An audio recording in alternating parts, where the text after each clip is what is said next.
Alright guys, welcome back to the DJ Motors YouTube channel. We're back here with the LS Swap E46 and I've been going through some tough times with it. I got everything completed on the car, ready to fire up. I went to fire it up and there was nothing, nobody home. There was fire coming out of the exhaust. Stop. What the? Backfires through the intake.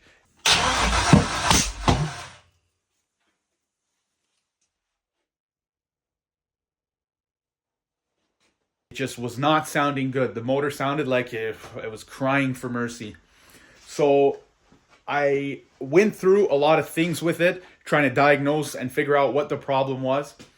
I went as far as pulling the ECU out, pulling the connectors off, and going through every single pin on the ECU to make sure that it is wired correctly. Sometimes with these swap harnesses, some things get mixed up, whatever. Doesn't really matter at this point. But I verified that all the coils were in the right spot. All the injectors were in the right spot. I verified that my cam sensor wiring was good. Crank sensor wiring was good. Everything checked out with the wiring harness that it was okay.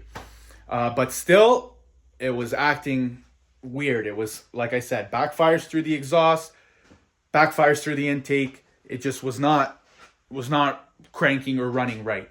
So I had the scan tool hooked up to it while I was going through all of this, and I did find that I was getting no crank signal through the scan tool, and I was just like, that's kind of odd because it had a brand new crank sensor in there.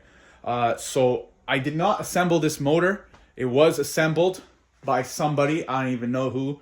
When I got the car, the motor was in it, so I didn't know much about it. So anyways, I did go out to my truck with the scan tool and I did verify that in fact I was getting crank signal during cranking with the scan tool. So I can rule out that the scan tool was not working because in fact it was working.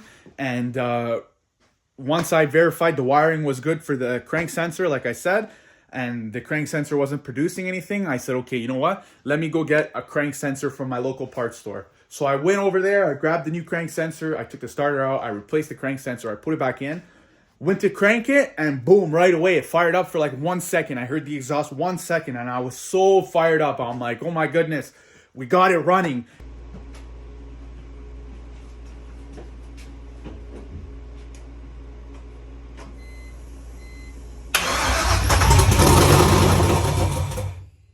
Whoa! Let's go, and that's how the we do it at DJ Motors. That's how we do it, guys. December 15th, we got that running. So I was super fired up. I'm like, let's go. Let me try to get it started again. So I would crank it and crank it and crank it, and it would not run. The same thing was happening where I was getting fireballs out of the exhaust. I was getting fire out of the intake. Like something was going on. And, it made me think that there was a mechanical timing issue with the engine.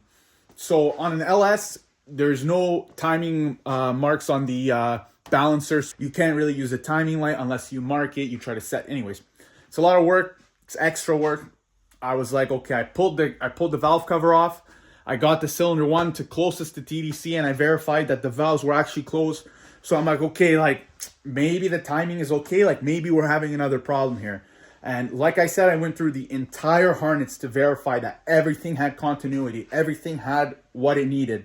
So I'm like, I did replace the crank sensor and I did fix one issue, and that was brand new. The cam sensor was also brand new, but with the chances of the crank sensor being bad, maybe the cam sensor was bad too. So today I ordered it from my local parts store. It just recently came in. In the meantime, I worked on getting like the exhaust put on. Like I bought the headers off Facebook Marketplace. It came with this raggedy exhaust, but it works. It works. It's there. So, not going to, it is what it is. So I got the new cam sensor. I got it installed. I twisted on that key, and did this sucker ever fire? It ran for like, 5, 6, 7 seconds. I'm sure there's a bunch of settings in the ECU that need to be changed to work with the setup. Like we're not running a MAF, we're running speed density, blah, blah, blah, blah, blah. But I'm confident that this engine's going to be okay now and that it is going to be a runner for sure. So with that being said, I feel like now is the time to continue on with the build. We still got some time till Christmas Eve. I know I said I'll get it running. Like, man, it's running. It's ready to go. So once we get the tune sorted out, that will be done with that. So once we get the tune sorted out, that's going to be finished. Now I think it's time to put myself in first gear on the build and continue on to get it actually driving.